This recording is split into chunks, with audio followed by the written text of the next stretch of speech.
Hi guys, তোমরা কেমন আছো? আশা করছি তোমরা খুব ভালো আছো আর আমিও খুব ভালো আছি। আজকে বলতে গেলে আজকে সোমবার বলতে গেলে মঙ্গলবার পড়েই গেছে, কেন রাত 1:45 বাজে এখন। আমার ঘুম পাচ্ছিল না বলে আমি কি করলাম, ভাবলাম তোমাদের সাথে একটা জিনিস শেয়ার করি। সেটা হচ্ছে আমার জিজু আমাকে একটা জিনিস দিয়েছিল, আমাকে কেন, আমার মম, আমার দিদিকে, আমাকে, আমার মমকে আর আমার দিদি শাশুড়ি, মানে নিজের মাকে, যে নিজের মাকে, নিজের দিদিকে, সবাইকে দিয়েছি গিফটটা। আসলে কী বলতো, তোমাদেরকে বলেছিলাম যে শেয়ার করব, বাট করা হয়নি আমার। কেন বলো তো, আমার টাইম হচ্ছিল না এক নম্বর। তো ভাবলাম যখন আজকে টাইম আছে, আমার কাছে ঘুম আসলো না আমার, তো ভাবলাম তোমার সাথে একটা জিনিস শেয়ার করি। ওইটা হচ্ছে আমার জিজু আমাকে ব্যাগ দিয়েছিল। তো আমার জিজু অফিসে কাজের জন্য দার্জিলিংয়ে গিয়েছিলো, তো সেখান থেকে আমার জন্য, আমার দিদির জন্য, আমার মমির জন্য, আর আমার দিদির শাশুড়ি আর আমার দিদির ননদ সবার জন্যই ব্যাগ, কারোর পার্স পছন্দ তাকে পার্স, আর যে চুলের যে কাঁটা হয়, সেই চুলের কাঁটা, যে খোপা করে যে কাঁটাটা মাথায় দেয় না, ওটা, বুঝলে তো? তো ওটাই আমি তোমাদের বলছিলাম। দেখো এখন মাথায় আমি হাত দিয়ে তোমাদেরকে বললাম যে আমি চুলে যে মাথায় যে কাঁটা হয়, তো সেই কাঁটাটা আমাকেও দিয়েছে।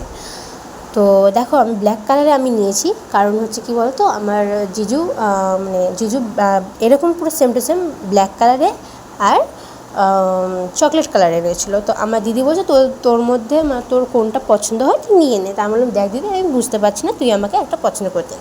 তো আমার দিদি বলে, তো একটা কাজ করে, তো ব্ল্যাকটা নে। কেন, ব্ল্যাকটা আমার সব জিনিসের মধ্যে আমার খুব স্যুট করে ব্ল্যাকটা। কারণ কী বলতো, আমার সব জিনিসই ভালো লাগে, যেটা আমি ভাবো যে কোনো টপ, কোনো গেঞ্জি বা জিন্সের প্যান্ট, কোনো চুড়িদার, কুর্তি, বা যদি আমি কোনো যদি কোনো স্যান্ডেলও পরি ব্ল্যাক কালারের, তো সেটাও আমার খুব ভালো লাগে আমাকে দেখতে। তো নিজে তারিফ করছি না, এটাই আমার দিদি আমাকে বলেছে, তাই তোমাদেরকে বলছিলাম। তো যাই হোক, দেখো ব্ল্যাক কালার যে ব্যাগটা খুব সুন্দর লাগছে, বুঝলে তো? আমি এখন তোমাদেরকে প্যাকিং করা অনুযায়ী দেখাচ্ছি, কারণ আমি না যদি পুরোটাই খুলে দিই, হ্যাঁ, তাহলে না আমার প্যাকিং করতে কিন্তু খুব অসুবিধা হবে, বুঝলে তো? তাই জন্য তোমাদেরকে আমি ওপর থেকে দেখালাম।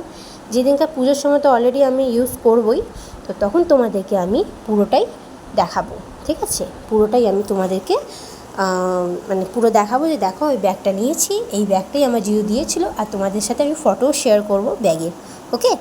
তো যাই হোক, এই যে তোমাদের বলেছিলাম যে চুলের কাঁটা, তো এটা হচ্ছে দার্জিলিং থেকে এই ব্যাগটা, আর এই যে চুলের খোঁপার যে কাঁটা হয়, এই কাঁটাটা, এই দুটো জিনিস আমার জন্য, আমার মমের জন্য, আমার দিদির জন্য, এটা আমাদের সবার জন্য এনেছেন জয়বাবু। তো থ্যাংক ইউ জিজু, আমাকে কেন, আমাদের বাড়ির ফ্যামিলি মেয়েদেরকে, সব লেডিসদেরকে দেওয়ার জন্য থ্যাংক ইউ সো মাচ। তো যাই হোক, জয়বাবুকে তো খুব জিজুকে তো খুব থ্যাংক ইউ বললে দিলাম। এবারে হচ্ছে কি বলতো, আমাদের তোমার সাথে কথা বলতে বলতে এদিক ওদিক করতে করতে আমার একটার কাছাকাছি হয়ে গেছিলো, বুঝলে তো? তো একটা কাছাকাছি হয়ে গেছে, তো আমার খুব ঘুমও পাচ্ছিলো, হ্যাঁ। তো আমি তোমাদেরকে নেক্সট যখন আমি যখন ব্যাগটা আমি ইউজ করব, তখন তোমাদেরকে অবশ্যই আমি দেখাবো। আর তোমরা হয়তো এটা ভাবতে পারো যে আমি অত রাতে গলায় কেন আমি হেডফোন ঝুলিয়ে আছি, তো ওটাই তোমাদের সাথে আমি শেয়ার করছি। এখন বলছিলাম যে গলায় আমি কেন হেডফোন ঝুলিয়ে আছি। তো কী বলো তো, আসলে আমি রাতের দিকে তো গান শুনতে শুনতে ঘুমিয়ে পড়ি, তো আমার খুব ভালো লাগে গান শুনতে।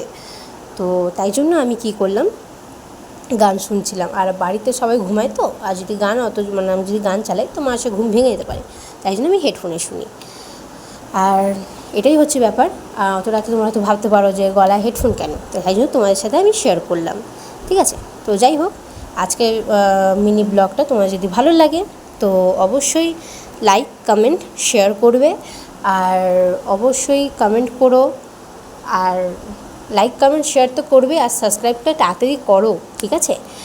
আর যাদেরকে আমার যারা আমার থেকে ছোটো আছো, তাদেরকে আমার খুব ভালোবাসা। আর যারা আমার থেকে আমার বয়সী, তাদেরকে আমার হাই, হ্যালো, কেমন আছো কমেন্ট করে জানিও। আর যারা আমার থেকে বড় আছেন, তাদেরকে সবাইকে আমার ভালোবাসা রইল, তাদের সবাইকে আমার প্রণাম জানাই। আপনারা সবাই ভালো থাকবেন।